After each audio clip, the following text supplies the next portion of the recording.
Sallallahu ala Muhammad sallallahu alayhi wa sallam. Sallallahu ala Muhammad sallallahu alayhi wa sallam. Sallallahu ala Muhammad sallallahu alayhi wa sallam. Bismillahirrahmanirrahim. Assalamu alaikum wa rahmatullahi wa barakatuh. A'udhu billahi minash shaitanir rajim. Bismillahirrahmanirrahim. Nahmaduhu wa nusalli ala rasulihil kareem, amma ba'd. കൗസർ Islamic പഠനവേദിയിലേക്ക് സ്വാഗതം.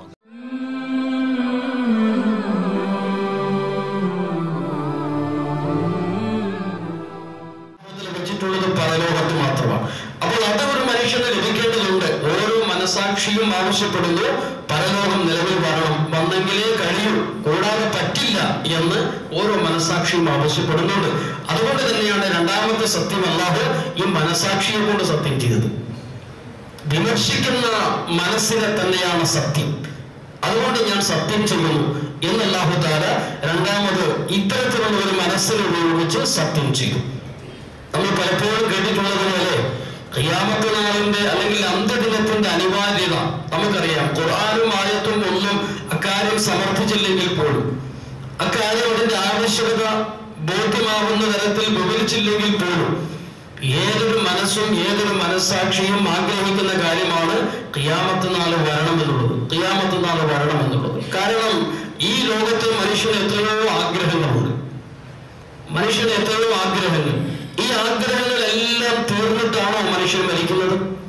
അല്ല. മനുഷ്യന് എത്രയോ ആഗ്രഹങ്ങൾ. ഈ ഖബറിൽ കിടക്കുന്ന ആളുകൾ, ഇവിടെ മണ്ണോട് മണ്ണായി കിടക്കുന്ന ആളുകൾ, ചെറുപ്പക്കാരുണ്ടെങ്കിൽ യുവാക്കളുണ്ട്, യുവതികളുണ്ട്, വൃദ്ധരുണ്ട്, കൊച്ചുകുട്ടികളുണ്ട്, അല്ലേ? ആരെല്ലാം ഉണ്ട് ഖബർസ്ഥാനിൽ.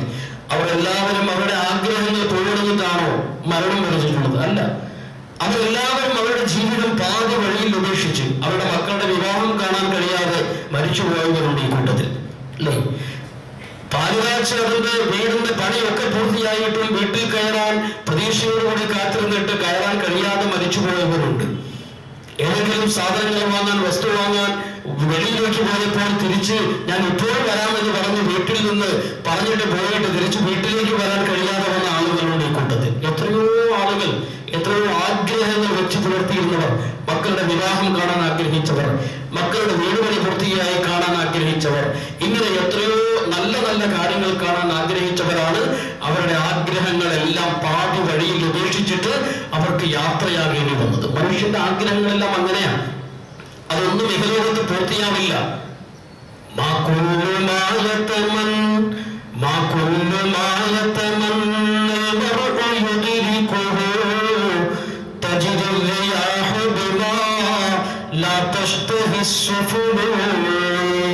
ഒരു കവി പറഞ്ഞതുപോലെ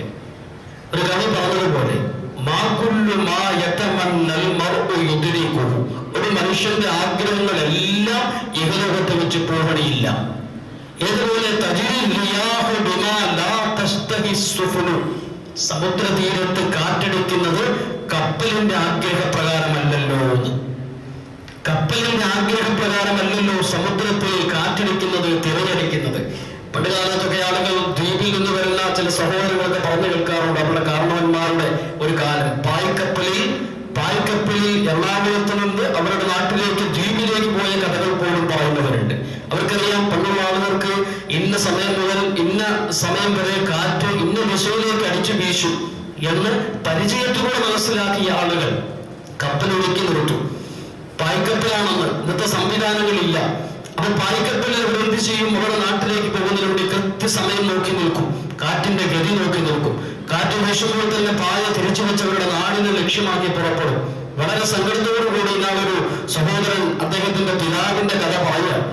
സന്തോഷത്തോടെ ദുഃഖത്തോടുകൂടി ഈ കപ്പലിൽ, പായ്ക്കപ്പലിൽ ഇങ്ങനെ സഞ്ചരിച്ച് അദ്ദേഹത്തിന്റെ നാട് ദ്വീപിന്റെ പരിസരത്ത് ഏതാനും ഒരു 1.5 കിലോമീറ്റർ മാത്രം എത്തുന്ന നേരത്ത് കാറ്റ് നേരെ എതിർ ദിശയിലേക്ക് വീശുക.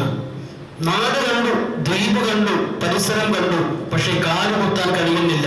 കപ്പൽ നേരെ റിട്ടേൺ തിരിയുകയാണ്. കാറ്റ് എതിർ ദിശയിലേക്ക് വീശുന്നു. നേരെ സ്വന്തം തിരിച്ചു വന്ന എവിടെയാണോ സ്റ്റാർട്ടിംഗ് പോയിന്റ് അവിടെ തന്നെ തിരിച്ചെത്തിയ അനുഭവം. ഒരു കാലത്ത് അങ്ങനെയായിരുന്നു. ഈ കവി പറഞ്ഞത് അതാ,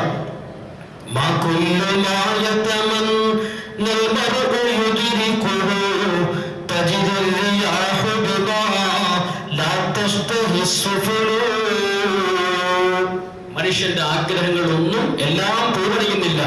ഒരു കപ്പൽ ആഗ്രഹിക്കുന്നത് പോലെ അല്ലല്ലോ കാറ്റടിച്ച് വീശുന്നത് എന്ന് പറഞ്ഞതുപോലെ മനുഷ്യൻ ഒരുപാട് ആഗ്രഹങ്ങളുണ്ട്. പൂവണിയണമെന്നുള്ള താല്പര്യത്തോടുകൂടി മനുഷ്യൻ പ്രതീക്ഷയോടുകൂടി കാത്തിരിക്കുന്ന ഒരുപാട് ആഗ്രഹങ്ങൾ. ഇതൊന്നും എല്ലാം ഇവിടെ പൂവണിയാറില്ല, പലതും നഷ്ടപ്പെടും. ചിലപ്പോൾ ഒരുപക്ഷെ നടന്നേക്കും, ചിലപ്പോൾ ഒരുപക്ഷെ ഒന്നും നടന്നുകൊള്ളണമെന്നില്ല, ചിലപ്പോൾ പ്രതീക്ഷിച്ചതിന്റെ നേരെ വിപരീതമായിരിക്കും ഇവിടെ സംഭവിക്കുക. അപ്പൊ ഇതിനൊക്കെ ഈ ഒരു ആഗ്രഹങ്ങൾക്കെല്ലാം അതിന്റെ അള്ളാഹുവിന്റെ ഭാഗത്തു നിന്നും ഒരു നന്മ അല്ലെങ്കിൽ ഒരു പ്രതിഫലം പ്രതീക്ഷിക്കേണ്ടത്. ഇത് എവിടെയാണ് മനുഷ്യന്റെ ഈ ആഗ്രഹം പൂവണിയേണ്ടി വരിക, എവിടെയാണ് ഇത് സമ്പൂർണ്ണമാവുക? അപ്പോൾ അതുകൊണ്ട് മനുഷ്യന്റെ ഈ ആഗ്രഹങ്ങൾ പൂവണിയുന്നതിന് വേണ്ടിയും അവൻ ചെയ്യുന്ന തെറ്റുകൾക്ക് ശിക്ഷ കൊടുക്കുന്നതിന് വേണ്ടിയും പരലോകം അനിവാര്യമാണ് എന്ന് നമുക്ക് ബോധ്യമായി. ഇപ്പൊ കഴിഞ്ഞ ദിവസം ഒരു ചെറുപ്പക്കാരുടെ സംഭവം പറഞ്ഞു. നമ്മുടെ റഷീദ് സാഹിബ്, 24 വയസ്സുള്ള ഒരു പയ്യൻ, 24 വയസ്സുള്ള ഒരു ചെറുപ്പക്കാരൻ. എന്താണ് സംഭവിച്ചത്? 4 വർഷം മുമ്പ് ഒരു ആക്സിഡന്റ് പറ്റി ശരീരമൊക്കെ തളർന്നു. കാണാൻ നല്ല സുമുഖനായ ഒരു 6 അടി പൊക്കമുള്ള ഒരു ചെറുപ്പക്കാരൻ. കാണാൻ പോകാനിരിക്കുകയാണ് ഞാൻ. ഇന്നലെ കഴിഞ്ഞ ദിവസമാണ് സംഭവം അടഞ്ഞത്. ഇവിടെ ആലോചിച്ച് നോക്കുക, ശരീരമൊക്കെ തളർന്ന് 4 വർഷമായിട്ട് നേരെ നിൽക്കാനോ കിടക്കാനോ ഇരിക്കാനോ ഒന്നും കഴിയാത്ത അവസ്ഥയിൽ ബുദ്ധിമുട്ടുന്ന ആ ഒരു ചെറുപ്പക്കാരൻ കിടന്ന കിടപ്പിൽ തന്നെ മലമൂത്ര വിസർജനം ചെയ്തുകൊണ്ടിരിക്കുകയാണ്. താൻ അറിയാതെ തന്നെ വിസർജ്യ വസ്തുക്കളും മൂത്രവും മലവും പോയിക്കൊണ്ടിരിക്കുന്നു. താൻ അറിയാതെ തന്നെ നിയന്ത്രിക്കാൻ കഴിയുന്നില്ല. ആ സമയത്തും ഇങ്ങനെ ബാഗ് രണ്ടും തൂക്കിയിട്ടിരിക്കുകയാണ്. അതിലൂടെ വിസർജ്യ വസ്തുക്കൾ പോയിക്കൊണ്ടിരിക്കുന്നു. എന്ത് ചെയ്യേണ്ടത്, നമസ്കരിക്കേണ്ടത് എങ്ങനെയാ എന്ന് അദ്ദേഹം മസ്തല ചോദിക്കുകയാണ്. നമസ്കരിക്കേണ്ടത് എങ്ങനെയാണ്? എന്റെ ശരീരത്തിൽ മലമൂത്ര വിസർജ്യ വസ്തുക്കൾ ഇങ്ങനെ തൂങ്ങിക്കിടക്കുന്നു. അത് മാറ്റാൻ കഴിയാത്ത സാഹചര്യത്തിൽ ഞാൻ എങ്ങനെ നമസ്കരിക്കും, നജസുമായിട്ട് എങ്ങനെ നമസ്കരിക്കും എന്ന് സംശയം ചോദിക്കുന്ന ആ അപകടം പറ്റി കിടക്കുന്ന സഹോദരൻ, നിങ്ങൾ ആലോചിച്ച് നോക്കുക. ഏതെങ്കിലും ഒരു സമയത്ത്, വൈകുന്നേരമോ അല്ലെങ്കിൽ രാവിലെയോ അല്ലെങ്കിൽ രാത്രിയോ, ഏതെങ്കിലും ഒരു സമയത്ത് ഈ ബാഗ്, ഈ വിസർജ്യ വസ്തുക്കൾ നിറഞ്ഞിരിക്കുന്ന ബാഗ് ശുദ്ധിയാക്കുന്നതിന് വേണ്ടി അവർ നഴ്സുമാർ എടുത്ത് മാറ്റുന്ന സമയത്ത് എങ്ങനെയെങ്കിലും ഒന്നും ചെയ്യാനും പറ്റില്ല. തയമ്മം ചെയ്ത് അദ്ദേഹം അവിടെ നമസ്കരിക്കുകയാണ്. വിസർജ്യ വസ്തുക്കൾ എടുത്ത് മാറ്റുന്ന സമയത്ത് എത്ര നാളായി? 4 വർഷമായിട്ട് ഇങ്ങനെ ഒരു ദുരന്ത ഘട്ടത്തിൽ അനുഭവിക്കുന്ന കടുത്ത പരീക്ഷണത്തിന് വിധേയമായ ഒരു സഹോദരൻ. എത്ര വയസ്സുണ്ട്? 10, 24, 25 വയസ്സുള്ള ഒരു ചെറുപ്പക്കാരൻ. ആ നിലയിൽ ത്യാഗം അനുഭവിക്കുന്ന ഒരു ചെറുപ്പക്കാരൻ ജീവിതത്തിൽ എന്ത് സുഖം! 3-4 വർഷമായിട്ട് അദ്ദേഹം അനുഭവിക്കുന്ന ത്യാഗം, എന്തെല്ലാം സുഖം, എന്തെല്ലാം ജീവിതത്തിന്റെ സന്തോഷ രംഗങ്ങൾ അദ്ദേഹം ഈ ഒരു സന്ദർഭത്തിൽ അദ്ദേഹത്തിന് ലഭിക്കണമായിരുന്നു. അദ്ദേഹത്തിന്റെ ഭാര്യയെ കുറിച്ച് കഴിഞ്ഞ ദിവസം അറിഞ്ഞു. അദ്ദേഹം ഓരോ ചില മനുഷ്യനാണല്ലോ, ഒരു ദുർബല നിമിഷത്തിൽ ഒരു പെൺകുട്ടിയുമായി പ്രണയത്തിലായിരുന്നു. ആ പെൺകുട്ടി ഈ അവസ്ഥ അറിഞ്ഞിട്ട് പിന്മാറാനും തയ്യാറായില്ല. ഞാൻ ഈ അപകട നിലയിലാണെങ്കിൽ പോലും, ഇത്രയും അപകടം നിറഞ്ഞ സ്റ്റേജിലാണെങ്കിൽ പോലും വിവാഹം കഴിക്കാൻ ആ പെൺകുട്ടി താല്പര്യപ്പെടുന്നു. ബന്ധപ്പെട്ടവരെല്ലാവരും കൂടി ആ ശൈലിയിൽ തന്നെ അദ്ദേഹത്തിന് വിവാഹം ചെയ്തു കൊടുക്കുന്നു. ആ പെൺകുട്ടി ആ അദ്ദേഹത്തിന്റെ സമീപത്ത് തന്നെ നിന്ന് സേവനങ്ങൾ ചെയ്തുകൊണ്ടിരിക്കുന്നു. വിസർജ്യ വസ്തുക്കൾ എടുത്തു മാറ്റിയും മറ്റാവശ്യമായ സേവനങ്ങൾ ചെയ്തു. ആ യുവതിയായ 22 വയസ്സുള്ള ആ പെൺകുട്ടി ഇദ്ദേഹത്തിന്റെ കിടപ്പറയിൽ, അദ്ദേഹത്തിന്റെ റൂമിൽ തന്നെ ഖിദ്മത്തിലായി, സേവനത്തിലായി കഴിഞ്ഞുകൊള്ളുന്നു. ഈ പെൺകുട്ടിക്ക് നാളെ പ്രതിഫലമില്ല കൊടുക്കണ്ടേ? ഇവിടെയുള്ള ആർക്ക് കൃത്യമായ പെൺകുട്ടിക്ക് പ്രതിഫലം കൊടുക്കാൻ കഴിയും? ഏത് സംഘടനകൾക്ക് കൊടുക്കാൻ കഴിയും? ഏത് മനുഷ്യർക്ക് കൊടുക്കാൻ കഴിയും? പരലോകം വേണ്ടേ? ഇത്രയും നാൾ എല്ലാവിധ സുഖങ്ങളും മണിയറയിലെ സുഖങ്ങളും എല്ലാം ആസ്വദിക്കേണ്ട യുവതി മറ്റാരെങ്കിലും ആ പെൺകുട്ടിക്ക് തിരഞ്ഞെടുത്തുകൂടായിരുന്നോ? പക്ഷെ ഇത്തരം സാഹചര്യത്തിലും ആ യുവാവിനെ തന്നെ തിരഞ്ഞെടുത്ത ഖിദ്മത്തിന് വേണ്ടി മാത്രം, വേറെ ഒന്നും ചെയ്യാൻ കഴിയില്ലെന്നറിയാം. എന്നാൽ പോലും ആ താല്പര്യവും മനസ്സിനുള്ളിൽ സൂക്ഷിച്ചുകൊണ്ട് ഭാര്യയായി നിലനിന്നുകൊണ്ട് സേവനങ്ങളൊക്കെ ചെയ്തുകൊണ്ടിരിക്കുന്ന ഈ ഭാര്യ, ഈ പെൺകുട്ടിക്ക് പൂർണ്ണമായ പ്രതിഫലം കൊടുക്കാൻ പരലോകം എന്ന ഒന്നില്ലെങ്കിൽ എന്താണ് ഇവിടെ നീതി? ഇവിടെ എവിടെയാണ് നീതി? ആ പെൺകുട്ടിക്ക് ആരാണ് നീതി കൊടുക്കുക? ഈ അനുഭവിക്കുന്ന ത്യാഗം സഹിക്കുന്ന ഈ ചെറുപ്പക്കാരൻ, നമ്മളെ പോലെ യുവത്വത്തിന്റെ പ്രസംഗത്തിൽ ബൈക്കിലും കാറിലും ഒക്കെ ചേരിപ്പാഞ്ഞ് ആഗ്രഹങ്ങളൊക്കെ സഫലീകരിച്ച് നടക്കേണ്ട ഈ പ്രായത്തില് കട്ടിലിൽ തന്നെ അടിമപ്പെട്ട് കിടക്കുന്ന ഈ സഹോദരന് അല്ലാഹു തആല പകരം കൊടുക്കണ്ടേ? ആ കിടന്ന കിടപ്പിൽ പോലും നമസ്കാരം കലാക്കാതിരിക്കാനുള്ള മാർഗങ്ങളെ കുറിച്ച് ചിന്തിക്കുകയും അതിനുവേണ്ടിയുള്ള പ്രയത്നം ചെയ്യുകയും വെള്ളം കിടാൻ കഴിയാഞ്ഞിട്ട് വർഷങ്ങളോളം തയമ്മം ചെയ്ത് നമസ്കരിക്കുകയും ചെയ്യുന്ന ആ സഹോദരന് പ്രതിഫലം അല്ലാഹു എവിടെ വെച്ച് കൊടുക്കും? ഈ ദുനിയാവിൽ കൊടുത്താൽ അതിന് സമ്പൂർണ്ണമാകുമോ? അതിനൊരു ആഖിറം വേണ്ടേ? അതിനൊരു പരലോകം വേണ്ടേ? ഞാനതാ പറഞ്ഞത്, ഖുർആനും ഹദീസും ഒന്നും പരലോകത്തിന്റെ ആവശ്യകതയെ കുറിച്ച് വിവരിച്ചില്ലെങ്കിൽ പോലും ബുദ്ധിയുള്ള മനുഷ്യൻ ചിന്തിച്ചാൽ പരലോകത്തിന്റെ ആവശ്യകത ബോധ്യമാവും. പരലോകത്തിന്റെ ആവശ്യകത ബോധ്യമാവും. ഇങ്ങനെ എത്ര സംഭവങ്ങളാണ് നമുക്ക് മനസ്സിലാക്കാൻ കഴിയുന്നത്. ഫലസ്തീനിലെ പാവപ്പെട്ട മക്കൾ, തെരുവിൽ വെന്തിരികി വീടുന്ന മക്കൾ, മറ്റുള്ള ആളുകളുടെ വെടിയേറ്റ് പിടഞ്ഞു മരിക്കുന്ന പിഞ്ചു മക്കൾ, എന്തിനു വേണ്ടിയാണ് മരിച്ചതെന്ന് പോലും അറിയാതെ പിടഞ്ഞു മരിക്കുമ്പോൾ ഈ കുട്ടികൾക്ക് നാളെ സ്വർഗം അല്ലാഹുവിൽ കൊടുത്തില്ലെങ്കിൽ, അല്ലെങ്കിൽ അതിന്റെ പേരിൽ ക്ഷമിക്കുന്ന മാതാപിതാക്കൾക്ക് അല്ലാഹു തആല സ്വർഗത്തിന് പ്രതിഫലം കൊടുത്തില്ലെങ്കിൽ അല്ലാഹു എന്ത് നീതിമാനാണ് അല്ലേ? അവർക്ക് സ്വർഗം കൊടുക്കാനും അവർക്ക് അതിനുള്ള പ്രതിഫലം കൊടുക്കാനും ദുനിയാവിന്റെ സൗകര്യം മതിയാകുമോ? ദുനിയാവിന്റെ സൗകര്യം മതിയാവില്ല. അതുകൊണ്ട് പരലോകത്തിന്റെ അനിവാര്യതയാണ് അതിലൂടെ മനസ്സിലാവുന്നത്. എത്രയോ ദമ്പതികൾ, എത്രയോ ഭാര്യമാർ ഫലസ്തീനിലും മറ്റും അവരുടെ വീട്ടിൽ പേടിച്ചുരുകി ഭർത്താവ് വെളിയിലേക്ക് പോകുമ്പോൾ ജീവനോടെ തിരിച്ചു വരുമോ എന്ന് പേടിച്ച് വീട്ടിനുള്ളിൽ പേടിച്ച് ഭയന്നിരിക്കുമ്പോൾ വീട്ടിനുള്ളിലേക്ക് കാപാലികർ തുളച്ചു കയറി അടിച്ചു കയറി അവരെ ക്രൂരമായി ബലാത്സംഗം ചെയ്യുന്ന എത്രയോ യുവതികളുടെ ദാരുണമായ ചിത്രം നമ്മൾ എത്രയോ കണ്ടവരാണ് അല്ലേ? എത്രയോ അറിഞ്ഞവരാണ്. ഇതിനൊക്കെ പരലോകത്തും ഇല്ലെങ്കിൽ എങ്ങനെയാണ് ഇവർക്ക് പ്രതിഫലം നൽകപ്പെടുക? ഇവിടെയുള്ള ഏത് കോടതിക്ക് ഇതിന് തത്തുല്യമായ ഒരു പ്രതിഫലം വിധിക്കാൻ കഴിയും? ദുനിയാവിലെ കോടതിയുടെ അവസ്ഥ നമുക്കറിയാം. ദുനിയാവിലെ കോടതിയുടെ തെളിവെടുപ്പ് നമുക്കറിയാം. ദുനിയാവിലെ കോടതിയിൽ വരുന്ന നിയമ സംവിധാനം നമുക്കറിയാം. ഒരു മുസ്ലിമാണ് ബോംബ് പൊട്ടിച്ചതെങ്കിൽ അവൻ ഭീകരവാദിയും, ഒരു അമുസ്ലിമാണ് ബോംബ് പൊട്ടിച്ചതെങ്കിൽ അവൻ മന്ദബുദ്ധിയുമാക്കി മാറ്റുന്ന കോടതിയാണ് നമുക്കുള്ളത് അല്ലേ? എത്രയോ കാര്യങ്ങൾ അത് തന്നെ വിശദീകരിച്ച് നമുക്കുണ്ട്. ലെറ്റർ ബോംബും ഒക്കെ ആയിട്ട് നടക്കുന്ന എത്രയോ സംഭവങ്ങൾ. പാവപ്പെട്ട നിരപരാധിയായ ഏതെങ്കിലും ഒരു യുവാവ്, അവൻ വിദ്യാസമ്പന്നനും അവൻ പ്രാപ്തനുമാണ്, അവനിലൂടെ ഇസ്ലാം വളരാൻ സാധ്യതയുണ്ടെന്ന് മനസ്സിലാക്കി കഴിഞ്ഞാൽ അവനെ മാനസികമായും ശാരീരികമായും തളർത്താനുള്ള നമ്മുടെ കോടതികൾ, അതിനുവേണ്ടി സമർത്ഥരായ വക്കീലുമാണ് അല്ലേ? ഇതെല്ലാമാണ് ഇവിടെ. അതേസമയം മറ്റേതെങ്കിലും ഇവരുടെ ആദർശത്തിനൊത്ത് ജീവിക്കുന്നവരാണെങ്കിലോ നിയമം വക്കീലുമാർ നേരെ തകിടം മറിക്കുകയില്ലേ? എങ്ങനെ? അത് കൊന്നത് മനുഷ്യനെയല്ല. പിന്നെ ആരെയാണ്? മനുഷ്യനെയല്ല കൊന്നത്, മാനിനെയാണ് കൊന്നത്, പട്ടിയാണ്. ന്യൂയോർക്കിൽ നിന്നാണ് ഒരു സംഭവം നടന്നു. പത്രങ്ങളൊക്കെ അവർ വിശദീകരിച്ചിരുന്നു. ഇതിന് മുമ്പിലൊരു ജുമയുടെ പ്രഭാഷണത്തിൽ ഞാനത് വിവരിച്ചിട്ടുണ്ട്. എന്താണ് സംഭവിച്ചത്? ന്യൂയോർക്ക് ടൗണിലുള്ള പാർക്കിൽ വെച്ച് ഒരു കുട്ടിയെ കടന്നു പിടിച്ചു നായ. അത് അവരിങ്ങനെ നായയൊക്കെ ആയിട്ടുള്ള നടക്കുക. ഒരു പട്ടി കടന്നു പിടിച്ചു ആരെ? ഒരു പിഞ്ചു കുട്ടിയെ. ആ നായയുടെ ഉടമസ്ഥൻ വിചാരിച്ചിട്ട് പോലും കഴുത്തിൽ നിന്ന് വിടുന്നില്ല. പട്ടി പിഞ്ചു കുഞ്ഞിന്റെ കഴുത്തിൽ കയറി അത് ശക്തമായി കടന്നു പിടിച്ചിരിക്കുകയാണ്. ഈ സമയത്ത് പലരും ശ്രമിച്ചിട്ടും അത് കടിപിടുന്നില്ല.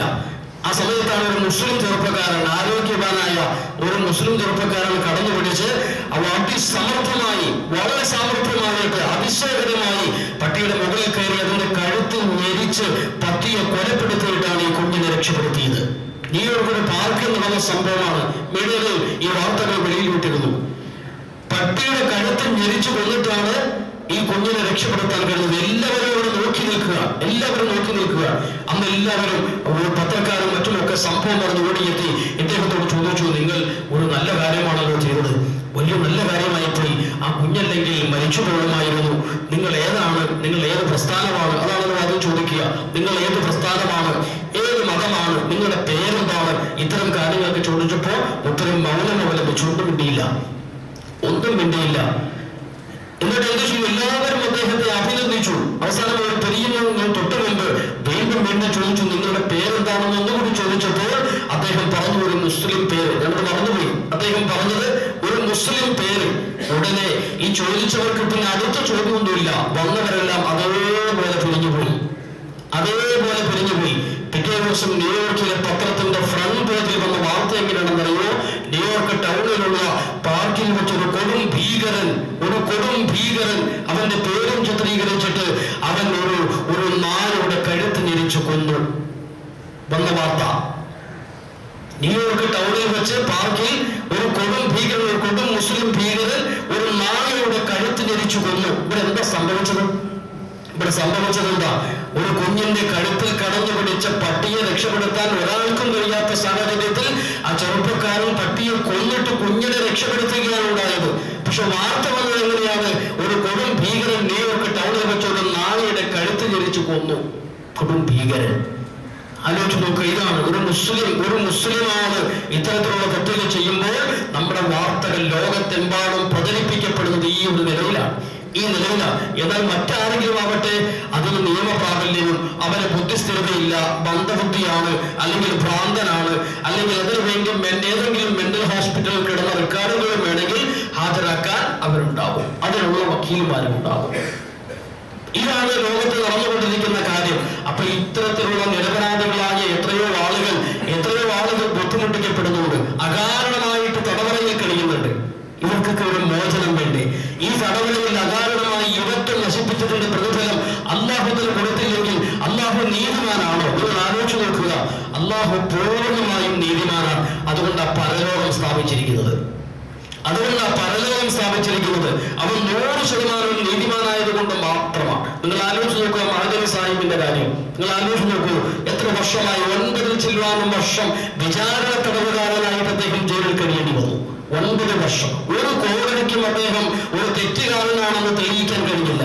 അവസാനം നിരപരാധിയാണെന്ന് പറഞ്ഞ് അദ്ദേഹത്തെ എഴുതി തള്ളി നിരപരാധിയാണെന്ന് പറഞ്ഞു. അദ്ദേഹം തന്നെ പറയാറുള്ള പ്രസംഗത്തിൽ നിങ്ങൾ കേട്ടിട്ടുണ്ടാകും, എനിക്ക് നഷ്ടപ്പെട്ട ഈ 9 വർഷത്തിന് പകരം തരാൻ ഏത് കോടതിക്ക് കഴിയും?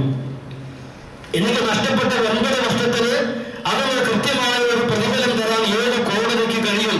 ഏത് ക്ഷമാപണത്തിന് കഴിയും എന്ന് അദ്ദേഹം തിരിച്ചു ചോദിക്കുന്നുണ്ട്. ഒരു പ്രസംഗത്തിൽ അദ്ദേഹം പറയുന്നത് കേൾക്കാനിടയായിട്ടുണ്ട്. നിങ്ങൾ ആലോചിച്ച് നോക്കുക. ഈ 9 വർഷം അദ്ദേഹം അനുഭവിച്ചത് നിരപരാധിയായിട്ടാണ് അദ്ദേഹം അനുഭവിച്ചതെങ്കിൽ അല്ലാഹുവിനറിയാം. അദ്ദേഹം നിരപരാധിയാണെങ്കിൽ ഈ 9 വർഷം തടവറയിൽ കഴിയേണ്ടി വന്ന അദ്ദേഹത്തിന്റെ പ്രതിഫലം ഈ ലോകത്ത് അല്ലാഹുവിന് കൊടുക്കാൻ കഴിയുമോ? അതിന് പരലോകം വേണ്ടേ? ഞാൻ തെളിവുകൾ പറയുകയാണ്. പരലോകം വേണ്ടേ? അതിന് പ്രതിഫലം കൊടുക്കാൻ പരലോകമൊന്നും ഇല്ലെങ്കിൽ എങ്ങനെയാണ് അതിന് പ്രതിഫലം കൊടുക്കാൻ കഴിയുക? ഇങ്ങനെ എത്രയോ ഉദാഹരണങ്ങൾ. ഏതാനും നാളുകൾക്ക് മുമ്പ് നമ്മുടെ ജനറൽ ഹോസ്പിറ്റലിൽ ഒരു വിസിറ്റിങ്ങിന് പോയി, ഒന്ന് സന്ദർശിക്കാൻ വേണ്ടി പോയി. അവിടെ രോഗികൾ കിടക്കുന്നുണ്ടല്ലോ, അവിടെ വിശേഷങ്ങളൊന്ന് തിരക്കാം എന്നോർത്തുകൊണ്ട് ഞാനും ഒരു സുഹൃത്തും അവിടെ ചെന്നപ്പോൾ കാണാൻ കഴിഞ്ഞ കാഴ്ച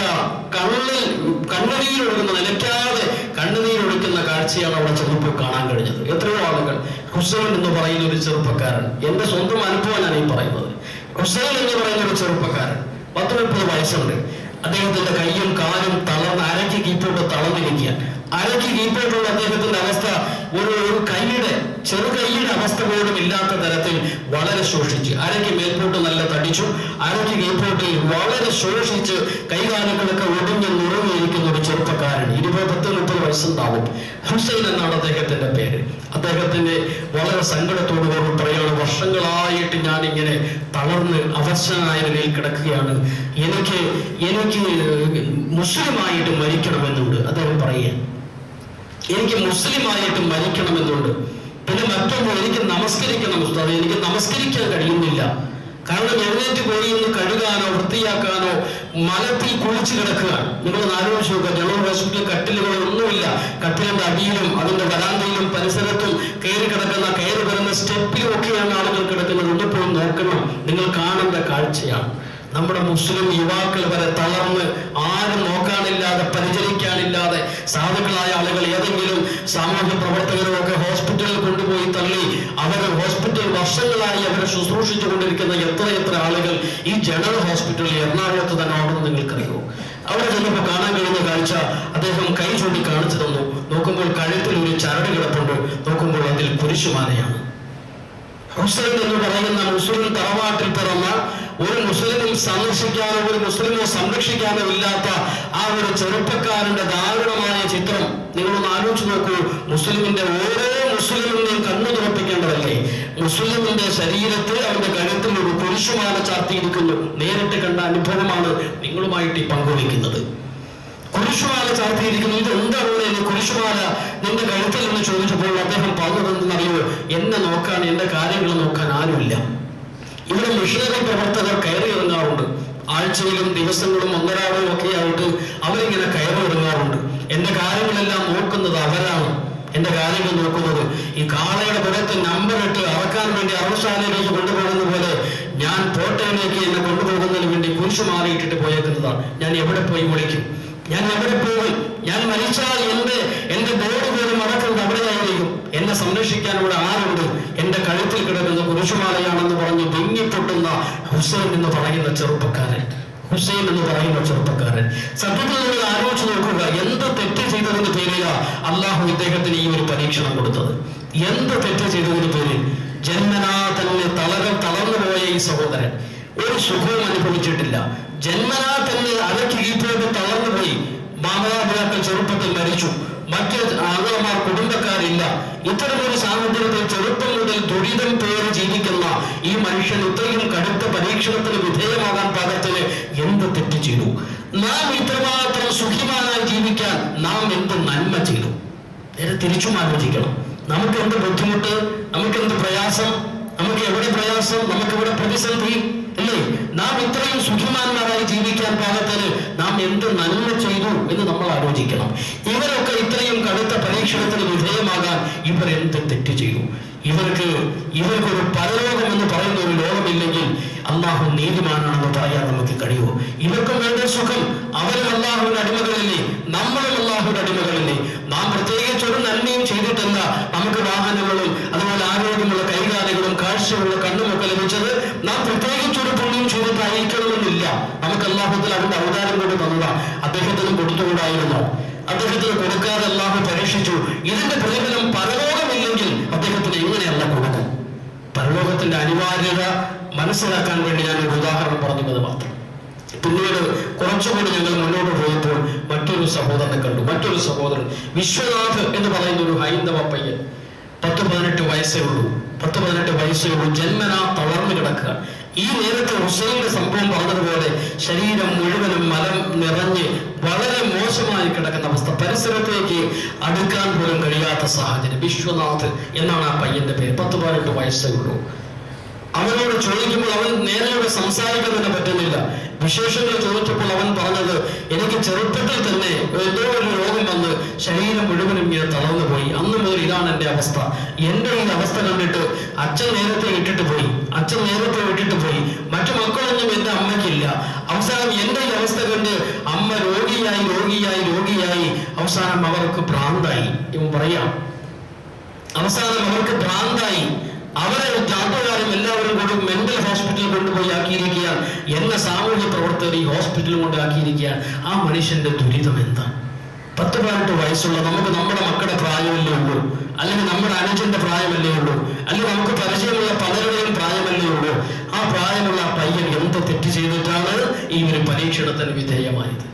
അപ്പോൾ നിങ്ങൾ ആലോചിച്ച് നോക്കുക, ഇങ്ങനെ പ്രയാസപ്പെടുന്ന എത്രയോ ആളുകളുണ്ട്.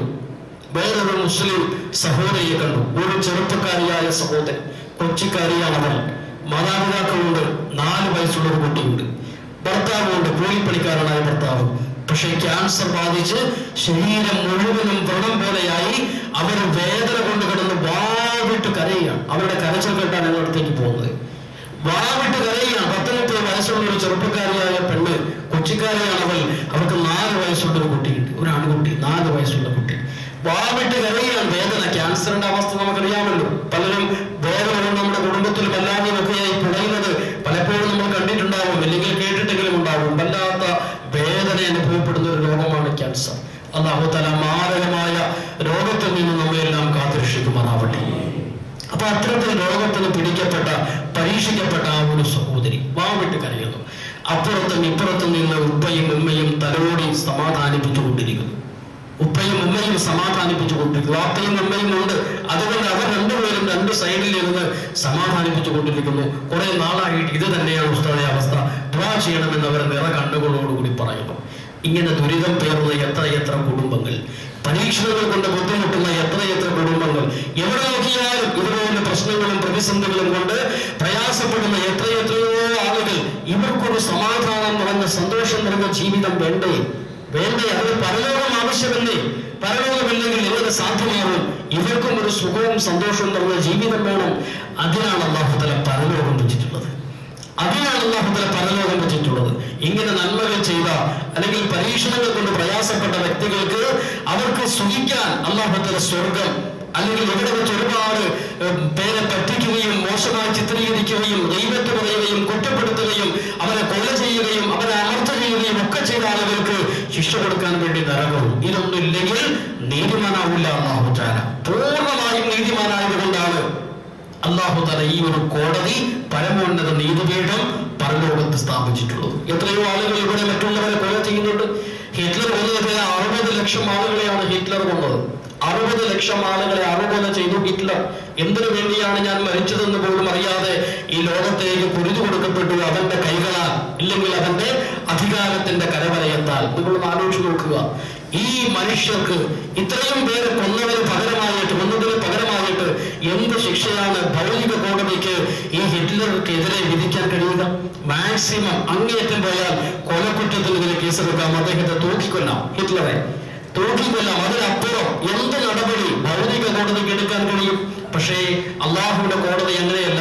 ഇത്രയും 68 ലക്ഷം ആളുകളെ കൊന്നെങ്കിൽ 68 ലക്ഷം പ്രാവശ്യം കൊല്ലാൻ, ഹിറ്റ്ലറെ കൊല്ലാൻ അള്ളാഹുവിന് കഴിയും. അതിന് ദുനിയാവിന്റെ സൗകര്യങ്ങളല്ല, അത് ദുനിയാവിന്റെ സജ്ജീകരണങ്ങൾ അതിന് പറ്റിയ നിലയിലല്ല. ഇവിടെ നമുക്ക് ജീവിക്കാനുള്ള സൗകര്യങ്ങളാണ് റബ്ബ് ഒരുക്കിയിട്ടുള്ളത്. രക്ഷാശിക്ഷകൾ നൽകുന്നൊരു വേറൊരു ലോകം അല്ല സ്ഥാപിച്ചിരിക്കുക. അതാണ് പരലോകം.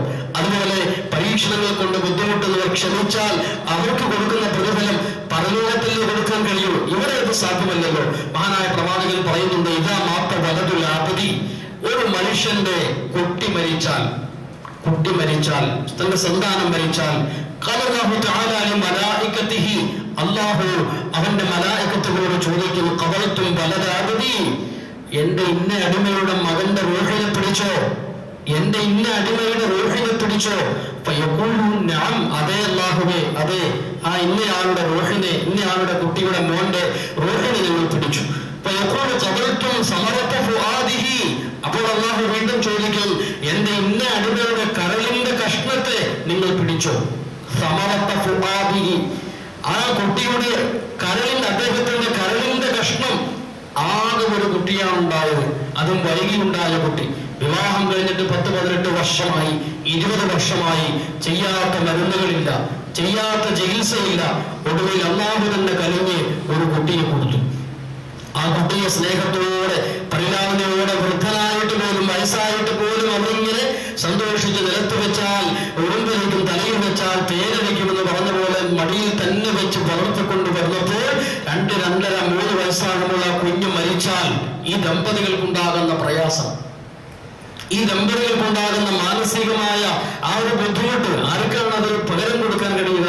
ആർക്കാണ് ആ പ്രയാസം ചിത്രീകരിക്കാനോ വിവരിക്കാനോ കഴിയുക? അതുകൊണ്ട് അല്ലാഹു തആല ചോദിക്കുമത്രേ, ആ മനുഷ്യന്റെ കരളിന്റെ കഷ്ണമായിരുന്നു ആ കുട്ടി, ആ കുട്ടിയുടെ റൂഹ് നിങ്ങൾ പിടിച്ചോ എന്ന് മലക്കുകളോട് അല്ലാഹു തആല ചോദിക്കും. അതെ, ഞങ്ങൾ അദ്ദേഹത്തിന്റെ കുട്ടിയുടെ റൂഹിനെ പിടിച്ചു. ഉടനെ അല്ലാഹുവിന്റെ ചോദ്യം, അന്നേരം എന്റെ അടിമ എന്തായിരുന്നു പ്രതികരിച്ചത്? അല്ലാഹുവിനറിയാമല്ലോ എന്താണ് സംഭവിച്ചത് മുഴുവനും. അല്ലാഹുവിനറിയാം സംഭവിക്കുന്നതിന് മുമ്പ് എന്താ സംഭവിക്കാൻ പോകുന്നതെന്നും അല്ലാഹുവിനറിയാം. എന്നിട്ടും അല്ലാഹു തആല മലക്കുകളോട് ചോദിക്കാൻ, ഇത്രയും വലിയൊരു പരീക്ഷണം എന്റെ അടിമ നേരിട്ടപ്പോൾ എന്തായിരുന്നു അദ്ദേഹത്തിന്റെ പ്രതികരണം? അപ്പോൾ മലക്കുകൾ പറയുന്നത്, ഹമിദക വസ്തർജഅ, അദ്ദേഹം പൊറുതികേടൊന്നും കാണിച്ചില്ല പടച്ചവനെ, അദ്ദേഹം ഇന്നാ ലില്ലാഹി വ ഇന്നാ ഇലൈഹി റാജിഊൻ എന്ന് പറഞ്ഞു. അല്ലാഹു തന്ന മുതൽ അല്ലാഹു തന്നെ തിരിച്ചെടുത്തു. അല്ലാഹുവാണ് എനിക്ക് തന്നത്, അത് അല്ലാഹു തന്നെ തിരിച്ചെടുത്തു. ഒരു സ്വഹാബിയുടെ കഥ പോലെ, 6 മക്കളുള്ള ഒരു സ്വഹാബി, 7 മക്കളുള്ള സ്വഹാബി, അദ്ദേഹത്തിന്റെ ഒരു കുട്ടി മരിച്ചു, കൊച്ചുകുട്ടി മരിച്ചു. കൊച്ചുകുട്ടി മരിച്ചപ്പോൾ അദ്ദേഹം പറഞ്ഞത് എന്താണെന്ന് അറിയുമോ? അൽഹംദുലില്ലാഹ്. കൊച്ചുകുട്ടി മരിച്ചപ്പോൾ, സ്വന്തം കുട്ടി മരിച്ചപ്പോൾ അൽഹംദുലില്ലാഹ് ഇന്നാ ലില്ലാഹി വ ഇന്നാ ഇലൈഹി റാജിഊൻ. അദ്ദേഹത്തോട് ചോദിച്ചു, അതെന്താ? ഒരു സന്തോഷം ഉണ്ടാകുമ്പോഴല്ലേ അൽഹംദുലില്ലാഹ് പറയുന്നത്? നിങ്ങൾ നിങ്ങളുടെ കുട്ടി മരിച്ചു എന്ന് കേട്ടപ്പോൾ അൽഹംദുലില്ലാഹയും പറഞ്ഞു, ഇന്നാ ലില്ലാഹിയും പറഞ്ഞു. എന്താണ് അതിന്റെ പൊരുൾ? ആ സ്വഹാബി പറഞ്ഞത് എന്താണെന്ന് അറിയോ? 7 മക്കളെ അല്ലാഹു തആല എനിക്ക് തന്നു, ഒരു മോനെയല്ലേ തിരിച്ചു പിടിച്ചോളൂ, 6 എനിക്ക് തിരിച്ചു തന്നില്ലേ? ഈ 6 പിടിക്കാൻ അല്ലാഹുവിന് കഴിയുമല്ലോ. ഈ 7 മക്കളെയും അല്ലാഹുവിനെ പിടിക്കാൻ സാധിക്കുമല്ലോ, അല്ലാഹുവിന് കഴിയില്ലേ? പക്ഷെ 6 തിരിച്ചു തന്നിട്ട് എന്റെ റബ്ബ് ഒരെണ്ണത്തെ എല്ലാം തിരിച്ചു പിടിച്ചോളൂ, ഈ 6ഉം 7ഉം തന്നതും അല്ല തന്നെയല്ലേ, 6 എനിക്ക് മടക്കി തന്നിട്ട് ഒരെണ്ണമല്ലേ അവൻ പിടിച്ചോളൂ. അതാണ് ഞാൻ സ്തുതിച്ചതെന്ന്. പ്രിയപ്പെട്ടവർ, നമുക്കൊക്കെ പ്രസംഗിക്കാനും അല്ലെങ്കിൽ പ്രസംഗം കേൾക്കാനും ഒക്കെ അറിയാം. നമ്മുടെ ജീവിതത്തിൽ ഇത്തരത്തിൽ കടുത്ത ഒരു പരീക്ഷണം വരുമ്പോൾ നമുക്ക് പിടിച്ചു നിൽക്കാൻ കഴിയില്ല. പൊറുതികേട് കാണിക്കും നമ്മൾ. പരീക്ഷണത്തിന് പടച്ചവനെ പോലും എന്തോ പോലും മനസ്സിൽ ചിന്തിച്ചു പോകുന്ന അവസ്ഥ നമുക്കൊക്കെ ഉണ്ടാകും. അതുകൊണ്ടാണ് ഇത്തരം സംഭവങ്ങളിലൂടെ പറയാൻ നമുക്ക് കഴിയും, പക്ഷെ ഗുണപാഠം എടുക്കാൻ നമുക്ക് കഴിയണം. അല്ലെങ്കിൽ യാതൊരു കഥ വെറുതെ കേട്ടുകൊണ്ട് പോയിട്ടോ ഹദീസ് പറഞ്ഞതുകൊണ്ടോ കാര്യമായില്ല. നമ്മുടെ ജീവിതത്തിൽ അതൊരു സ്വാധീനം ചെലുത്താൻ കഴിയണം. അപ്പോഴേ അതുകൊണ്ട് ഗുണമുള്ളൂ. അപ്പൊ ചുരുക്കത്തിൽ ഇവിടെ ആ അടിമയെ കുറിച്ച്, അടിമയുടെ കുട്ടിയെ റോമ പിടിച്ചതിനെ കുറിച്ച് അല്ലാഹു തആല ചോദിക്കും, ആ സമയത്തിന്റെ അടിമയുടെ പ്രതികരണം എന്തായിരുന്നു? അപ്പോഴാണ് മലക്കുകൾ പറയുന്നത്, അദ്ദേഹം അള്ളാഹുവിനെ സ്തുതിച്ചു. അള്ളാഹുവിനെ സ്തുതിച്ചു. ഈ സ്വഹാബിയുടെ കഥ പറഞ്ഞ സ്തുതിച്ചു. അതിനുശേഷം ഇന്നാ ലില്ലാഹി വ ഇന്നാ ഇലൈഹി റാജിഊൻ, ഞങ്ങളും അള്ളാഹുവിലേക്ക് മടങ്ങാറുള്ളവരാണ്. ഇപ്പൊ കുഞ്ഞിനെ പിടിച്ചെങ്കിൽ നാളെ വാപ്പയായിരിക്കും പിടിക്കുക, ഇന്ന് വാപ്പയെ പിടിച്ചാൽ നാളെ ഉമ്മയായിരിക്കും പിടിക്കുക. എല്ലാവരും അള്ളാഹുവിലേക്ക് മടങ്ങാറുള്ളതാണ് എന്ന് പറഞ്ഞ് ക്ഷമ അവലംബിക്കുകയാണ് അള്ളാഹുവെ ആ കുഞ്ഞിന്റെ പിതാവ് ചെയ്തത്. അപ്പോൾ അല്ലാഹു തആല മലക്കുകളോട് പറയുമത്രേ, അദ്ദേഹത്തിന് വേണ്ടി ഇപ്പോൾ തന്നെ നിങ്ങൾ സ്വർഗത്തിൽ ഒരു ഭവനം പണിതു കൊടുക്കുക. സ്വർഗത്തിൽ ഒരു ഭവനം പണിതു കൊടുക്കുക. എന്തിന്റെ പേരിൽ? ക്ഷമിച്ചതിന്റെ പേരിൽ. തന്റെ പ്രിയപ്പെട്ട കുഞ്ഞ് പൊന്നുമോൻ, ആ പൊന്നുമോന്റെ റൂഹ് പിടിച്ചപ്പോഴും മാതാപിതാക്കൾ ക്ഷമ അവലംബിച്ചതിന്റെ പേരിൽ അവർക്ക് അതിന്റെ പേരിൽ ഒരു വീട് സ്വർഗത്തിൽ ഇപ്പോഴേ പണിതു കൊടുക്കുക. ബൈത്തുൽ ഹംദ്, ആ വീടിന് സ്തുതി ഭവനം, സ്തുതിയുടെ വീട് എന്ന അഡ്രസ്സും കൊടുത്തേക്കുക എന്ന് അല്ലാഹു തആല പറയുമെന്ന് സയ്യിദുനാ റസൂലുള്ളാഹി സ്വല്ലല്ലാഹു അലൈഹി വസല്ലം സ്തുതിച്ചു. അല്ലാഹുവിനെ സ്തുതിച്ചു. പടച്ചവന്റെ പരീക്ഷണമാണെന്ന് തിരിച്ചറിഞ്ഞ് അല്ലാഹുവിനെ സ്തുതിക്കുകയും ഇന്നാലില്ല പറയുകയും ചെയ്തതിന്റെ പേരിൽ പടച്ചവനെ ഇഷ്ടപ്പെടും. അല്ലാഹു തആല ബൈത്ത് വീട് ഇപ്പോൾ തന്നെ സ്വർഗത്തിൽ ഉള്ള പണിതേക്കുക. നാളെ അവൻ വരുമ്പോൾ ആ വീട്ടിൽ മറ്റു സൽക്കാരവും മറ്റു സുഖവും ഒക്കെ അല്ല കൊടുത്തോളൂ. ഇപ്പോഴും ഒരു വീട് പണിതേക്കുക. അപ്പൊ ഇതിന് പരലോകം വേണ്ടേ? ചെറുപ്പത്തിൽ തന്നെ കൊച്ചുകുട്ടികൾ മരിച്ചു പോകുന്നു, മാതാപിതാക്കൾ പ്രയാസവും ബുദ്ധിമുട്ടും കടിച്ചെടുത്ത് ജീവിക്കുന്നു. സത്യവിശ്വാസികളായ മാതാപിതാക്കളാണെങ്കിൽ അവർക്ക് സമാധാനിക്കാം. എനിക്ക് അല്ലാഹു തആല ഇപ്പോൾ ഞാൻ ക്ഷമിച്ചാൽ ബൈത്തുൽ ഹംദ് എന്ന് പറയുന്ന വീട് സ്വർഗത്തിൽ കിട്ടും എന്ന് മാത്രമല്ല, ഈ കുഞ്ഞുങ്ങളെ നാളെ അല്ലാഹു എനിക്ക് തിരിച്ചു തരും. ഈ പ്രായപൂർത്തി എത്താത്ത കുഞ്ഞുങ്ങൾ എനിക്ക് വേണ്ടി വാദിക്കും എന്നെല്ലാം സത്യവിശ്വാസികളായ രക്ഷകർത്താക്കൾ ഓർക്കുമ്പോൾ അവരുടെ മനസ്സിന് സമാധാനമാകും. പരലോകമില്ലെങ്കിൽ ഈ മാതാപിതാക്കൾക്ക് എന്ത് സമാധാനം? പരലോകമില്ലെങ്കിൽ മാതാപിതാക്കൾക്ക് ആര് പ്രതിഫലം കൊടുക്കും? അവർ അനുഭവിക്കുന്ന ഈ തീരാ ദുഃഖത്തിന്, അവർ അനുഭവിക്കുന്ന ഈ തീരാ കയത്തിൽ, ദുഃഖത്തിന്റെ കയത്തിൽ അവരെ പിടിച്ച് കരകയറ്റാൻ, അവരുടെ കണ്ണുനീരൊപ്പാൻ ഒരു പക്ഷേ കുടുംബക്കാർക്ക് 2-3 ദിവസം കഴിച്ചേക്കും. പക്ഷേ ആ മാതാപിതാക്കളുടെ സങ്കടം ഒരിക്കലും മാറില്ല. ഇങ്ങനെ ഒരു ലോകം വരാനുണ്ട്, അവിടെ ഇതിന്റെ പ്രയോജനവും പ്രതിഫലവും കിട്ടും എന്ന് ഉറപ്പ് വന്നാൽ അവർക്ക് സമാധാനമായി. പരലോകം ആവശ്യമല്ലേ? നിങ്ങൾ ആലോചിച്ച് നോക്കുക. പ്രിയപ്പെട്ട മഹാനായ പ്രവാചകൻ പറഞ്ഞുകൊണ്ടല്ലാഹ അള്ളാഹുവിന്റെ ഖുദ്സിയായ ഒരു ഹദീസ് മഹാനായ പ്രവാചകൻ നമ്മെ പഠിപ്പിക്കുകയാണ്. അല്ലാഹു തആല ഒരിക്കൽ പറഞ്ഞു, എന്റെ അടിമ അവന് പ്രിയപ്പെട്ട 2 കാര്യങ്ങൾ നഷ്ടപ്പെട്ടതിന്റെ പേരിൽ പരീക്ഷിക്കപ്പെട്ടാൽ, എന്റെ ഒരു അടിമ, ആ അടിമയുടെ പ്രധാനപ്പെട്ട 2 കാര്യങ്ങൾ നഷ്ടപ്പെട്ടതിന്റെ പേരിൽ ക്ഷമ അവലംബിച്ചു കഴിഞ്ഞാൽ അവൻ ക്ഷമിച്ചു. 2 കാര്യങ്ങൾ അല്ലാഹു തിരിച്ചെടുത്തു. അതിന്റെ പേരിൽ എന്റെ അടിമ ക്ഷമിച്ചു. എന്നാൽ അതിന് പകരം ഞാൻ അവർക്ക് സ്വർഗം കൊടുക്കുമെന്ന് അല്ലാഹു തആല അറിയിച്ചതായിട്ട് പ്രവാചകൻ തിരുമേനി സ്വല്ലല്ലാഹു അലൈഹി വസല്ലം. എന്തായിരുന്നു അല്ലാഹു തആല ഉദ്ദേശിച്ച 2 വസ്തുക്കൾ? യുരീദു ഐനൈഹി, അത് 2 കണ്ണുകളാണ്. വലിയ നിഅമത്തുകളല്ലേ കണ്ണ്. ഈ ലോകത്തെ കാണാൻ കഴിയുന്ന കണ്ണ്.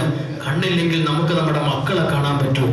കണ്ണില്ലെങ്കിൽ നമുക്ക് ജന്മം നൽകിയ ഉമ്മയെ കാണാൻ പറ്റുമോ? കണ്ണില്ലെങ്കിൽ നമ്മുടെ ഉപ്പയെ കാണാൻ പറ്റുമോ?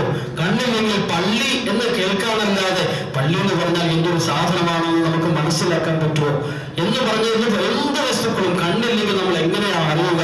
സൂര്യൻ നമ്മൾ കണ്ണുള്ളത് കൊണ്ടല്ലേ അറിയുക. ചന്ദ്രൻ ആസ്വദിക്കുകയും കാണുകയും ചെയ്യുന്നത് കണ്ണുള്ളത് കൊണ്ടല്ലേ. എത്ര അത്ഭുതമാണ് കണ്ണ്. അതുകൊണ്ടല്ലേ അല്ലാഹു ചോദിക്കുന്നത്, അല്ലം നജ്അൽ ലഹു ഐനി, നിങ്ങൾക്ക് 2 കണ്ണ് ഞാൻ തന്നില്ലേ? 2 കണ്ണ് ഞാൻ തന്നില്ലേ? അല്ലാഹു എടുത്തു ചോദിക്കുക, നിങ്ങൾക്ക് 2 കണ്ണ് ഞാൻ തന്നില്ലേ എന്ന് അല്ലാഹു എടുത്തു ചോദിക്കുന്നതിലൂടെ തന്നെ പടച്ചവന്റെ വലിയ ഒരു നിഅമത്താണെന്നുള്ള സൂചനയാണ് അതിലൂടെ അല്ലാഹു തരുന്നത്. അപ്പൊ ഇവിടെ അല്ലാഹുവിന്റെ പ്രവാചകൻ പറയുന്നു, അല്ലാഹു തആല രണ്ട് വസ്തുക്കൾ അഥവാ കണ്ണിന്റെ കാഴ്ച ഏതെങ്കിലും ഒരു മനുഷ്യന്റെ തിരിച്ചെടുത്തു, അത് നശിപ്പിച്ചു കളഞ്ഞു, അല്ലെങ്കിൽ ജന്മന അന്ധനാണ്, അല്ലെങ്കിൽ മറ്റേതെങ്കിലും അപകടത്തിലൂടെ കണ്ണിന്റെ കാഴ്ച പോയി, അതിന്റെ പേരിൽ അവൻ ക്ഷമിക്കാൻ തയ്യാറായി കഴിഞ്ഞാൽ അതിന് പകരം ഞാൻ അവന് സ്വർഗം കൊടുക്കുമെന്ന്. ദുനിയാവിൽ അവന് പകരം അതിന് എന്ത് പകരം കൊടുക്കാൻ കഴിയും? ദുനിയാവിൽ അതിന് പകരം എന്ത് കൊടുക്കാൻ കഴിയും? കണ്ണുള്ളവൻ കണ്ണില്ലാത്തവൻ ആലോചിക്കുകയില്ലേ, എനിക്ക് എന്റെ ഭാര്യയെ കാണാൻ കഴിയുന്നില്ലല്ലോ, എന്റെ മക്കളെ കാണാൻ കഴിയുന്നില്ലല്ലോ, എനിക്ക് ഒന്നും കാണാൻ കഴിയുന്നില്ലല്ലോ, ഭൂമിക ദുനിയാവ് ഒന്നും കാണാൻ കഴിയുന്നില്ലല്ലോ, ഒരു ഇരുട്ട് മാത്രം. നിങ്ങൾ ആലോചിച്ച് നോക്കുക, ഒരു മിനിറ്റ് കണ്ണടച്ചു പിടിച്ച് നോക്കണം, ഒരു മിനിറ്റ്, കൂടുതലൊന്നും വേണ്ട, ഒരു മിനിറ്റ് കണ്ണടച്ചു പിടിച്ചൊന്ന് നോക്കുക. അപ്പോൾ അറിയാം നമ്മുടെ ജീവിതത്തിന്റെ മുമ്പിൽ കാണുന്ന അന്ധകാരം, ജീവിതം മുഴുവനും അന്ധകാര നിബിഡമായി പോകും. ഒരു നിമിഷം കണ്ണടച്ചു പിടിച്ചിട്ട് ഒന്ന് ആലോചിച്ചാൽ മതി, അപ്പോൾ അല്ലാഹ് തന്ന കണ്ണിന്റെ വില നമുക്ക് മനസ്സിലാവും. അപ്പൊ അതുകൊണ്ടാണ് അത് കടുത്ത ഒരു പരീക്ഷണമാണ്. ഇപ്പോൾ പറഞ്ഞാൽ നമുക്ക് മനസ്സിലാവില്ല. കണ്ണിന്റെ കാഴ്ച നഷ്ടപ്പെട്ടവരോട് ചോദിച്ചെങ്കിലേ കണ്ണിന്റെ വില അറിയൂ. കാരണന്മാർ പറയാറുണ്ടല്ലോ, കണ്ണില്ലാത്ത കണ്ണുള്ളവർക്ക് കണ്ണിന്റെ വില അറിയില്ല, കണ്ണ് നഷ്ടപ്പെടുമ്പോഴേ കണ്ണിന്റെ വില അറിയൂ എന്ന് സാധാരണ പറയാറുണ്ടല്ലോ. കണ്ണത്ര പ്രധാനപ്പെട്ട ഒരു അവയവം തന്നെയാണ്. അതുകൊണ്ടാണ് അല്ലാഹു അക്കാര്യം എടുത്തു പറഞ്ഞത്, എന്റെ അടിമയുടെ രണ്ട് കണ്ണുകൾ ഞാൻ പരീക്ഷണത്തിന് വേണ്ടി അതിന്റെ കാഴ്ച മങ്ങിക്കുകയോ കാഴ്ച നഷ്ടപ്പെടുത്തുകയോ കാഴ്ച പൂർണ്ണമായും ഇല്ലാതാക്കുകയോ ചെയ്യുമ്പോഴും സബറ, എന്റെ അടിമ ക്ഷമ കൈക്കൊള്ളാൻ തയ്യാറായാൽ അതിന് പകരം ഞാൻ അവന് സ്വർഗം കൊടുക്കും. അപ്പൊ ഇതെല്ലാം നമുക്ക് മനസ്സിലാക്കി തരുന്നത് ഒരുപാട് ഉദാഹരണങ്ങൾ ഞാൻ ഇപ്പോൾ നിരത്തി. ഇതിന്റെ എല്ലാം അനന്തര ഫലം എന്താ? അനിവാര്യമായും പരലോകം വേണമെന്ന് തന്നെയല്ലേ. ഖുർആനോ ഹദീസോ ഒന്നും അതിന്റെ ആവശ്യകതയെ കുറിച്ച് വിവരിച്ചില്ലെങ്കിൽ പോലും അള്ളാഹു നമുക്ക് ബുദ്ധി തന്നിട്ടുണ്ട്, അള്ളാഹു നമുക്ക് ചിന്തിക്കാനുള്ള മൂല്യം തന്നിട്ടുണ്ട്, കഴിവ് തന്നിട്ടുണ്ട്. ആലോചിക്കുമ്പോൾ തന്നെ നമുക്ക് മനസ്സിലാക്കാവുന്നതേ ഉള്ളൂ. ഈ കഷ്ടപ്പാടിന് പകരം നമുക്ക് എപ്പോഴാകും സുഖം? എല്ലാ മനുഷ്യരും അള്ളാഹുവിന്റെ അടിമകളില്ലേ? എല്ലാവരും അടിമകൾ. കുറച്ചുനാൾ ഇവിടെ സുഖം അനുഭവിക്കുന്നവരുണ്ട്, അവർക്ക് ചിലപ്പോൾ നാളെ ആഖിറത്തിൽ നഷ്ടമായിരിക്കും. ചില ആളുകൾ ദുനിയാവിലും സുഖിച്ച് ജീവിക്കും, ആഖിറത്തിലും സുഖിച്ച് ജീവിക്കും. ചില ആളുകൾ ഈമാനില്ലാത്ത ആളുകൾ ദുനിയാവിലും അവർക്ക് നഷ്ടമായിരിക്കും, ആഖിറത്തിലും അവർക്ക് നഷ്ടമായിരിക്കും. വ്യത്യസ്ത തരത്തിലാണ്. ഈമാനുള്ളവർക്ക് ഏതെങ്കിലും ഒരു കാലഘട്ടത്തിൽ രക്ഷപ്പെടാം. ഈമാന്റെ പവർ കൊണ്ട് ശിക്ഷയ്ക്ക് വിധേയമായാൽ പോലും ഏതെങ്കിലും ഒരു കാലത്ത് അവരെ തടവിൽ നിന്ന് മോചിപ്പിച്ച് സ്വർഗത്തിലേക്ക് കയറ്റാം. അല്ലാഹു സാധ്യതയുണ്ട് ലാ ഇലാഹ ഇല്ലല്ലാഹയുടെ പവറിന്റെ പേരിൽ. അപ്പൊ അതുകൊണ്ട് പരലോകം അനിവാര്യമാണെന്ന് മനസ്സിലാകുന്നു. ഇവിടെ കുഫാറുകളോട് അല്ലാഹു തആല ചോദിക്കുകയാണ്, ഞാൻ ആക്ഷേപിക്കുന്ന ആത്മാവിനെ സത്യം ചെയ്തുകൊണ്ട് പറയുന്നു, അതുപോലെ അന്ത്യദിനത്തെ സത്യം ചെയ്തുകൊണ്ട് പറയുന്നു, തീർച്ചയായിട്ടും ഇവിടെ സംഭവിക്കാൻ പോകുന്നത് അയഹ്സബുൽ ഇൻസാനു അല്ലൻ നജ്മഅ ഇളാമ, അയഹ്സബുൽ ഇൻസാനു അല്ലൻ നജ്മഅ ഇളാമ, മനുഷ്യന്റെ അസ്ഥിപഞ്ചരം അത് മണ്ണോട് മണ്ണായി ലയിച്ച് തീർന്നു പോയാലും അതിനെ വീണ്ടും ഒരുമിച്ച് കൂട്ടാൻ എനിക്ക് കഴിയില്ലെന്നാണോ മനുഷ്യന്റെ വിചാരം? അയഹ്സബുൽ ഇൻസാൻ, മനുഷ്യൻ അങ്ങനെ വിചാരിക്കുന്നു. അയഹ്സബുൽ ഇൻസാൻ അല്ലൻ യഖ്ദിറ, അയഹ്സബുൽ ഇൻസാൻ അല്ലൻ നജ്മഅ ഇളാമ, അവന്റെ അസ്ഥിപഞ്ചരങ്ങളെ, നൊരുമ്പിപ്പോയ അസ്ഥികൂടങ്ങളെ അതിനെ വീണ്ടും പുനർജീവിപ്പിക്കാൻ കഴിയില്ലെന്നാണോ മനുഷ്യന്റെ വിചാരം? അല്ലാഹ് പറയുന്നു, ബല, ഒരിക്കലും അങ്ങനെ ചിന്തിക്കണ്ട, എനിക്ക് കഴിയും, എനിക്ക് കഴിയും.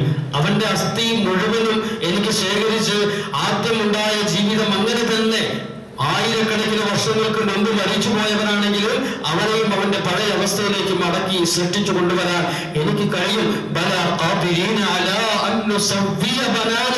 അവനെ സൃഷ്ടിക്കാൻ മാത്രമല്ല, അവന്റെ വിരൽ പുച്ഛത്തിന്റെ വരയ്ക്ക് പോലും വ്യത്യാസമില്ലാതെ ഞാൻ സൃഷ്ടിക്കും. വിരൽ പുച്ഛം, ഫിംഗർ പ്രിന്റ് അല്ലേ, ആധാര കോപ്പിയിൽ ഇങ്ങനെ അടയാളപ്പെടുത്താറുണ്ടല്ലോ. കാരണം ലോകത്ത് ഒരാൾക്കും ഒരാളുടെ പ്രിന്റ് ഇല്ല, ഫിംഗർ പ്രിന്റ് ഇല്ല, വിരലിന്റെ അടയാളം ഒരാൾക്കില്ല. നോക്കുമ്പോൾ രണ്ടുപേരും നാലുപേരും കൂടി നോക്കിക്കോളി, എല്ലാവരുടെയും നോക്കുമ്പോൾ ഒരേപോലെ ഇരിക്കും. പക്ഷെ മഷി മുക്കി പേപ്പറിൽ കുത്തി നോക്കൂ, ലോകത്തൊരു മനുഷ്യനും ഒരേപോലുള്ള പ്രിന്റ് ഇല്ല. ആദ്യം മുതൽ ഇന്ന് വരെ ഖിയാമത്ത് നാൾ വരെ വരുന്ന മുഴുവൻ മനുഷ്യരുടെയും പ്രിന്റ് എടുത്ത് പേപ്പറിൽ കുത്തി നോക്കി പരിശോധിച്ചോളി, ഒരിക്കലും ഒരേപോലുള്ള പ്രിന്റ് വിരലടയാളം ഒരാൾക്കും ഉണ്ടാവില്ല. അള്ളാഹുവിന്റെ സൃഷ്ടിപ്പിന്റെ ഒരു പ്രത്യേകതയാണ്, അള്ളാഹുവിന്റെ സൃഷ്ടിപ്പിന്റെ പ്രത്യേകത. എന്നാൽ എല്ലാം ഒരുപോലെ തന്നെയല്ലേ ഇരിക്കുന്നത്. കോടിക്കണക്കിന് മനുഷ്യരുടെ ജനിച്ചും മരിച്ചുപോയി, ഇവരുടെ ഒക്കെ പ്രിന്റ് എടുത്ത് നോക്കിക്കൊള്ളു, വിരലിന്റെ അടയാളം എല്ലാം വ്യത്യസ്തമായിരിക്കും. അള്ളാഹ് പറയുകയാണ്, നിങ്ങൾക്കറിയോ, നിങ്ങളെ സൃഷ്ടിക്കാൻ മാത്രമല്ല നിങ്ങളുടെ അസ്ഥികൾ അങ്ങനെ തന്നെ സൃഷ്ടിക്കാൻ മാത്രമല്ല എനിക്ക് കഴിയുന്നത്, അന്നുസവ്വിയ ബനാന, നിങ്ങളുടെ വിരൽപുച്ഛത്തിലെ അടയാളത്തിന് പോലും വ്യത്യാസം വരാതെ, നിങ്ങൾ ജീവിതകാലത്ത് നിങ്ങളുടെ വിരലിന്റെ അടയാളം എങ്ങനെയായിരുന്നോ അതിന് പോലും വ്യത്യാസം വരാതെ നിങ്ങൾ പുനർജീവിപ്പിക്കാൻ എനിക്ക് കഴിയും എന്നാണ് അള്ളാഹ് പറയുന്നത്. എനിക്ക് കഴിയും, ഇതിനപ്പുറം മറ്റെന്ത് വേണം നമുക്ക്? അപ്പോൾ അതുകൊണ്ട് പ്രിയപ്പെട്ടവരെ, മരിച്ചാലും പുനർജീവിപ്പിക്കപ്പെടും. ഒന്നുകൂടി ജീവിക്കേണ്ടവരാണ് നാം. അവിടെ വിസ്തരിക്കപ്പെടേണ്ടവരാണ്. അവിടെ കർമ്മങ്ങൾ വിസ്തരിക്കപ്പെടും, ഹിസാബ് ചെയ്യപ്പെടും, നന്മ തിന്മകൾക്ക് അനുസൃതമായിട്ട് രക്ഷാശിക്ഷകൾ നൽകപ്പെടും. ആ ഒരു വിശ്വാസമാണ്, അടിയുറച്ച വിശ്വാസമാണ് നമ്മെ നന്മയിലേക്ക് നയിക്കാൻ